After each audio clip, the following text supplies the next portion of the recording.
like and subscribe, and you'll have amazing luck for the rest of the week.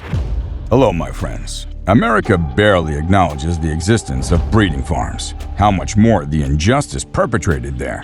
While this disgusting aspect has been deliberately hidden from many history books, the truth must be told. Stay tuned to number 1 for a clearer picture of how slave women were tortured after childbirth. And with that, let's do this.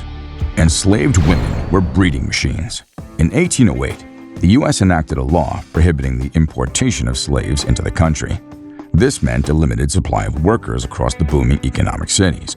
It was also at the peak of the invention of the cotton gin, where vast areas of land were cleared and cotton cultivated in the Deep South, especially the Black Belt. The demand for labor skyrocketed, leading to the expansion of the internal slave market. At the time, the Upper South had an excess number of slaves due to the shift to mixed crops agriculture, a less labor-intensive venture. To add to the supply of slaves, slaveholders looked inwards to increase capacity.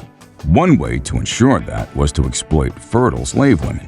These helpless women were forced to have numerous children, a term they called breeding. Women of childbearing age were called breeding slaves, and the period between pregnancy and childbirth was called the breeding period.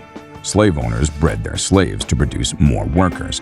The function of the breeding farms was to produce as many enslaved people as possible for sale in areas with labor shortages. The 2 largest breeding farms were located on the Maryland Eastern Shore and in Richmond, Virginia. Planters in the Upper South started selling slaves to the Deep South through traders like Armfield and Franklin.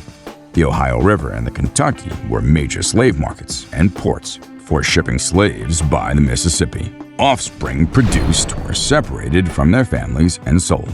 Before the Civil War, it was common for slave owners to rip families apart and sell them to other slave owners.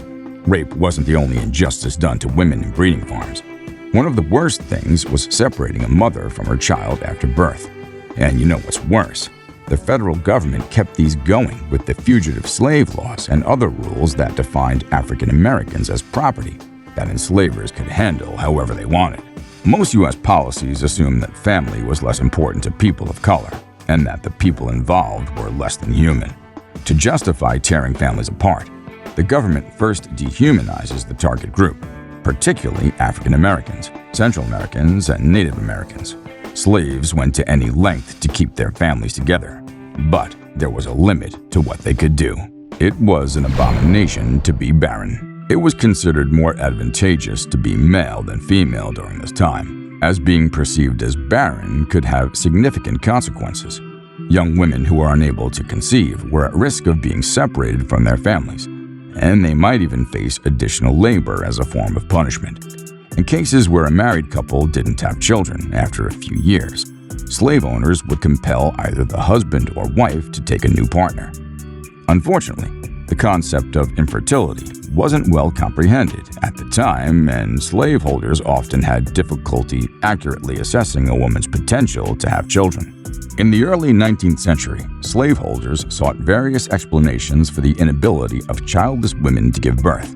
They attributed such circumstances to divine providence, while also closely scrutinizing the woman's behavior and living conditions. It's important to recognize that slave owners are generally subscribed to a deeply flawed and racist assumption that all black women were inherently fertile and would reproduce if provided the opportunity. Plantation owners were medics. To increase the slave population within their domains, certain slaveholders took on the roles of medical practitioners. Physicians often contended that resolving simple medical issues fell under their purview. Consequently, some plantation owners endeavored to address their slaves' ailments by referencing medical manuals intended for household use. When encountering difficulties, they would occasionally enlist the guidance of doctors or midwives. The topic of infertility prompted medical professionals to delve into matters of sex and sexuality, including subjects that were not openly discussed. As the late antebellum period approached, slaveholders increasingly turned to physicians to address the reproductive health of slave women. This engagement of doctors and their reproductive well-being marked an expansion of the slaveholders' sphere of control. It revealed a peculiar aspect of the slaves' bodies that had previously been overlooked. Slave breeding was a profitable business. Numerous debates among Europeans have revolved around the profitability of slave breeding, yet the truth remains evident. The productivity of slave labor stands as an undeniable fact. These millions of individuals played a pivotal role in the ascent of European capitalism, industrialization, rapid population expansion, extensive migrations, the scientific revolution, and the evolving societal roles of men, women, and children. For instance, a historian proposed that the heightened British textile exports to West Africa during the 18th century, in exchange for costly slaves, facilitated British industrialization. The gains that European nations reaped from new commodities like sugar, however, came at the expense of the enslaved populace. Thus, it becomes arduous to undermine the profound contribution they made to the New World. From the mid-17th century until the onset of the Civil War, commercial agriculture and slavery were inextricably linked.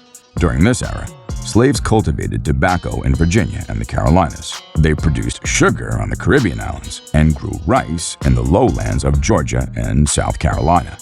These crops were then exported to various corners of the globe.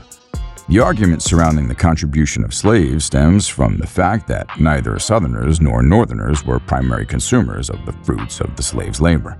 By the late 18th century, some slaveholders began to question the value of slaves.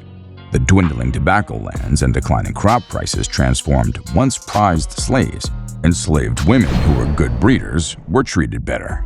Recall that I mentioned it was considered an abomination to be barren as a black slave. Similarly, individuals viewed as successful breeders received comparatively better treatment. This manifested in lighter workloads and improved food provisions.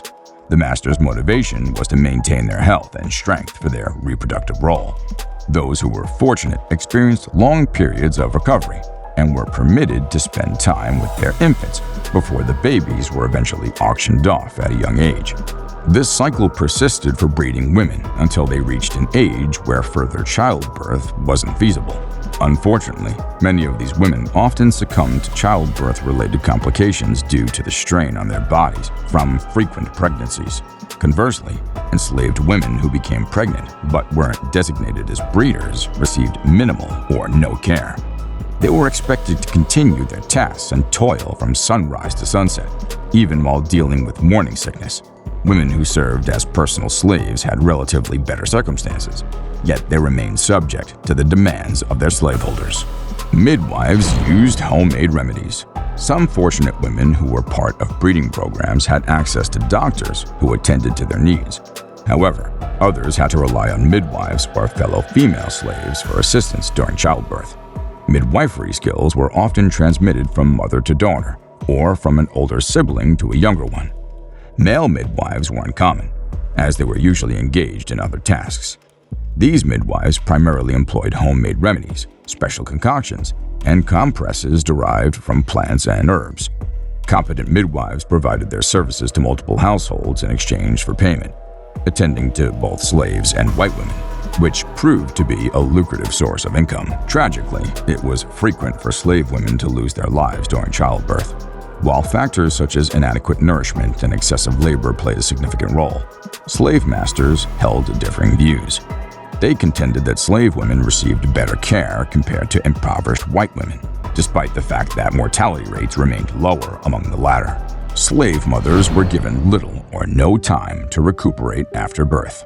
A black female's worth was tied to how well she reproduced. If she wasn't a breeder, she had better be a productive worker. Ironically, after birth, slave mothers were forced back to work with only a short resting period. Some plantations, especially those with cotton ready for picking, gave mothers only 2 to 3 days to heal. If a slave woman encountered complications during birth, she was given a few more days of bed rest. If she doesn't return to her former self within the period, she's sold. Kids were cared for during the day by the plantation nurse, who was too old to work. Mothers visited their children 3 to 4 times a day to ensure they were fine. Frequent visits were not allowed to obstruct workflow because it was a recipe for disaster. Until next time, adios.